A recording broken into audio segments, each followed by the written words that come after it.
Magandang araw ho sa inyong lahat mga kababayan. Sagutin lamang po natin yung sinasabi nila sa kanilang rally. Kakauwi lang mula Australia, bumiyahe ulit. Ano naman ang mapapala po ng mga Pilipino o ng bansa natin dito sa biyaheng ito? Aba, siyempre, simple lang. Di ba? O, eto. Ah, ayan, sabi rito sa Inquirer ha, bukod sa mga opisyal ng gobyerno, makakaharap nga raw po ni PBBM yung mga negosyante sa pagpunta niya sa Germany at sa Czech Republic. Oh, mula po yan March 11 kahapon hanggang 15. Okay?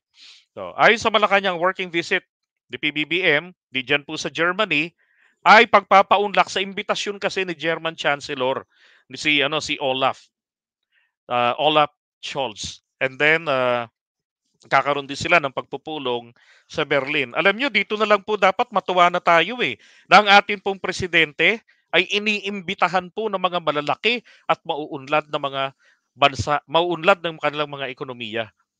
'Di ba? At matuwa na tayo ng ating presidente, ang iniisip nito, pagpunta niya ron, ano yung makukuha ko na best practices nila doon that I could share while, 'di ba? I could share when I got home. Yun ang laging ginagawa ng ating presidente like the Maharlika Investment Fund na nakita niya sa Indonesia noon na bumubuhay katulad dito sa Nauru, 'di ba? Ang Nauru, napakaunlad na bansa noong 1960s pero ano nangyari? Naubos yung phosphate, taghirap. Ano bumubuhay sa kanila? 'Di ba? Yung kanilang sovereign wealth fund, yung una pumalpak, yung pangalawa sa tulong na ng Australia ng ADB, Asian Development Bank, at saka nitong Taiwan na tinalikuran nila recently. Oh, kaya po nabubuhay ang bansang naghihirap na ngayon ang Nauru. 'Di ba? So nakita ni PBBM yung mga best practices na yan diyan po sa pagbisita niya doon sa Indonesia. Doon pa sa ibang mga bansang pinuntahan niya na in-invite naman din siya. Ang nakakahiya naman ho na inimbitahan ka ng um, isang mataas na bansa na kinikilala, sasabihin mo, no thanks, mahiyain ako 'Di ba? Hmm.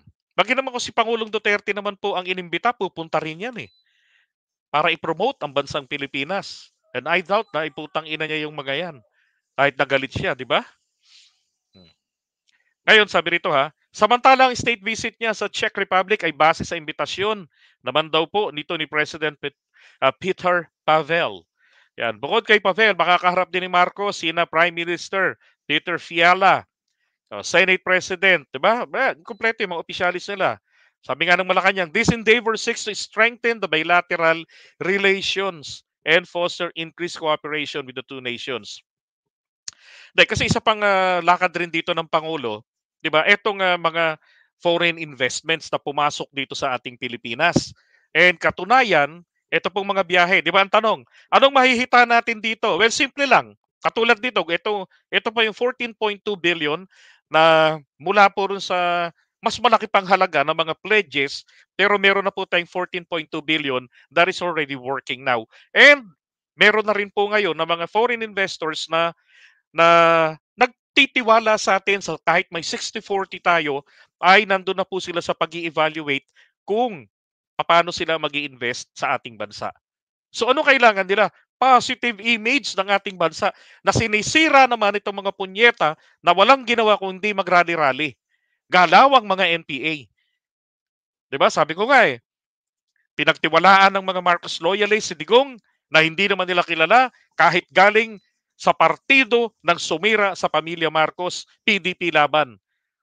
Pinagtiwalaan na appreciate yung mga small things and big things na nagawa niya at ginagawa noon sa ating bansa. Ginalang, nirespeto silang mga dilawan. Pero bakit ngayon dahil lang sa naiinip na sila, hindi na makahintay ng 2028 para kay VP, ito tinitira na nila at sinisira na ang ating pamahalaan. 'Di ba? So ngayon, ito, nung bang panahon ni Digong, granting na nagkaroon siya ng 6-year term na walang pandemic, kung magkakaroon po siya ng 14.2 billion, kahit man lamang 5 billion dollars na pledges na pumasok sa bansa natin mula sa mga foreign trips. Ako, matutuwa po ako. Bakit? Sa hirap nakapadlock na constitution natin, yung economic provisions, may nakalusot na nagtiwala. Pero tong mga 'to, 14.2 billion hindi na nila mapaniwalaan o hindi nila kaya talagang tanggapin. Because numbers don't lie unless manipulated. Pero this is verifiable, 'di ba? Hindi lang nila kayang tanggapin. Dapat kung hindi nila kayang tanggapin, pasalamatan na lang nila na yung hindi nagawa noon, may nakagawang presidente ngayon. Oh, ba? 72 billion po ang kabuuan na ng mga foreign yung mga pledges. Hmm. What more? Yang 14 billion na yan. Kung bukas po ang ating ekonomiya, hindi lang po 14.2 billion, baka po yung mga pledges na to, in just a matter of months or weeks, pumapasok na po ang investment dito sa atin. Di ba? Hmm. So anong gagawin doon ni PBBM? Siyempre, magkakaroon ng mga ano yan, mga kasunduan, mga labor agreement. And then yung cooperation dito sa pagpunta niya sa Germany, dyan sa Czech Republic. Hmm. Doon sa mga hindi ho nakapanood nitong press con o press release na ito nung araw ng aking kapanganakan, eto ho, okay? Makikita nyo po yan via RTVM mismo. Hmm. Sabi nga rito ha, ni Algabre. Si Algabre po ay, ito, ayan, okay, ng, ito, PCO yata ito eh. Okay, pero sabi niya rito ha, well, the Filipino workers everywhere, diba? Ng mga Pilipino, kahit saan naman yan eh. So, whenever we talk, especially from our counterparts in Europe, they really appreciate the work ethics of our countrymen. Talaga namang, mga hardworking ang mga Filipino. And they work smartly kapag nasa labas ng bansa. The lazy Filipinos na nandito sa Pilipinas. Pero yung mga smart workers, ano man na say na hard worker lang eh, kundi hard worker, smart workers pa sila mga Filipino, the OFWs. Kaya lagi silang na-appreciate tapos yung pagiging hospitable pa nila, 'di ba? So, sabi rito, isang yung bagay na 'yan, yung kanilang talento, yung kakayanan nila.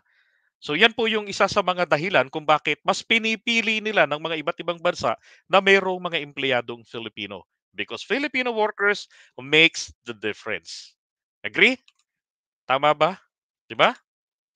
Ito pa. As far as Europe is concerned, Europe has a problem with its population. A lot of them have a shortage in their working population. So kung ito, ibig sabihin dito, sa Europe, maraming trabaho, pero konti yung magtatrabaho.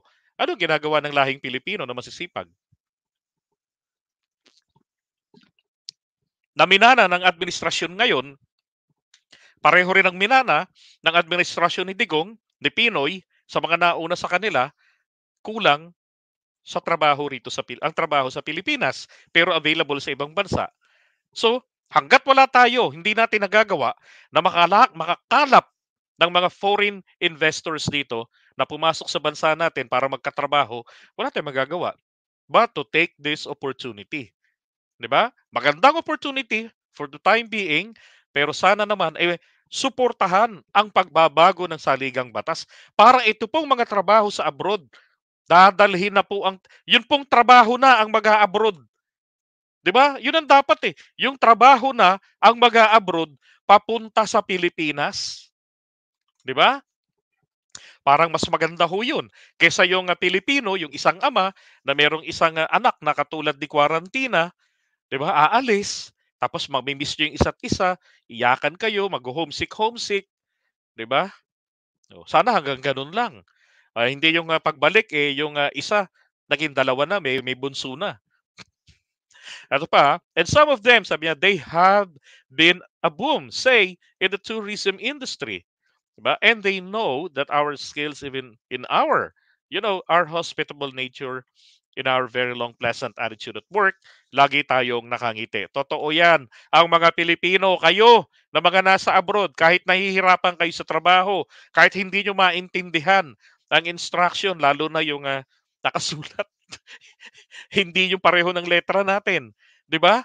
Habang iniintindi natin 'to, nakangiti tayo katulad ng interview ni PBBM. Tinanong siya tungkol do'n sa mga ill-gotten wealth, 'di ba, na Oh, eh, hindi mo ba man lang, magustuhan o maisipan na ibalik 'yan sa taong bayan, sa mga Pilipino?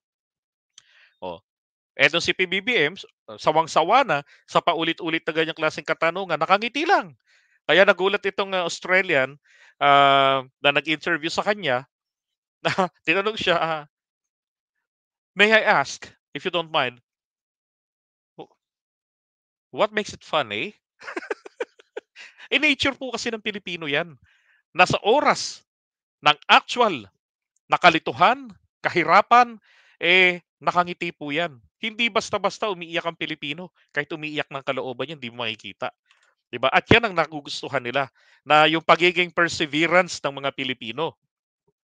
Oh, sabi rito approximately raw po merong mga 7,000 mga Filipinos na nakatira diyan sa Czech Republic. Oh, puwede pa ngang madagdagan 'yan kung trabaho ang pag-uusapan, 'di ba? Oh, she added the Central European country announced a yearly quota. Shit! 10,000 Filipino na mga manggagawa po starting May 2024.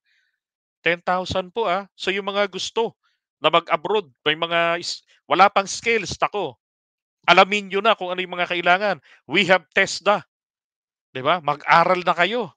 Yung mga LGU, magtayo na kayo ng katulad dito sa Quezon City, yung SB Negotech. Oh, kada magbabago ang mayor namin, nagbabago pangalan niyan Nung si Herbert Bautista, naging HB Negotech. Nung si Sunny Belmonte, siya yung nagsimula, SB Negotech. Oh, 'di ba? Pero dapat po lahat ng LGU sa buong Pilipinas mag-adapt ng ganyang klase na TESDA-like, 'di ba? Klase sa kanilang mga LGUs para sa mga tao nila na hindi makabiyahe pa Manila o kung saan mang siyudad na merong branches ng TESDA. Oh. Tapos dadalo lang na pupunta sila sa TESDA or magi-invite sila someone from TESDA para sa certification. Oh, pagkatapos yun, punta lipad na pa abroad, magkakatrabaho na, 'di ba? Dapat po 'yan ang gawin ng mga LGUs din natin. Hindi lamang po dito sa Metro Manila, bagkus sa buong bansa natin. Hmm. Samantalahin po natin. Let's take advantage of these good opportunities na dumarating po sa atin, 'di ba? Kaya yung mga tanong nila rito na bakit ba nagsasagawa ng foreign trip si PBBM? Hello? Unang-una, hindi lang naman po ang Presidente Marcos ang ganyan. Ang mga ibang mga bansa rin dito sa ASEAN, nga sabi nga, Vietnam at saka tong Malaysia, they're very aggressive, wooing the US investors. So ano gagawin ng Pilipinas? Ganun din. Lumabas tayo pag in-invite. Lumabas. 'Di ba? Pumunta doon. Nakakahiya namang manghihingi ka ng trabaho, inimbitahan kang pumunta sa kanilang bansa, sasabihan mo ng pass, 'di ba? Oh, may budget naman na 'yan. Oh. Ngayon, ito nga yung tanong, sinagot na natin, bakit pupunta ng Germany tsaka Czech Republic si PBBM? Ngayon yung tanong, ano yung mga benefits? Inisa-isa ko na rin. Napakasimple lang. Dagdag na trabaho, pagpapatatag ng ating relasyon sa mga bansa na yan dyan sa Europa. Pampagood shot yan lalo na. Lalo na itong nakarinig nyo kanina, 10,000 quota nila yearly sa mga Filipinos. Huwag na nating intindihin kung ilan ang quota sa ibang bansa. Dito na lang dahil lang sa yearly merong 10,000 quota sila starting this year, baka ho sa susunod na taon, 'di ba? Matuwa sila lalo na at di lang dumoble yan, baka mag-triple-triple pa yan. Oh, okay. Ano yung layunin? Ano, trade relationship, and then yung issue rin ng security, 'di ba't nagparamdam ang German government ng pagsimpatya sa atin. Nga pala yung ginagawa ng mga incheck diyan sa West Philippine Sea. Oo. Malayo man ang Germany sa atin, mainam na rin naman po na mayroong kumikilala sa atin bilang lehitimo na may karapatan diyan.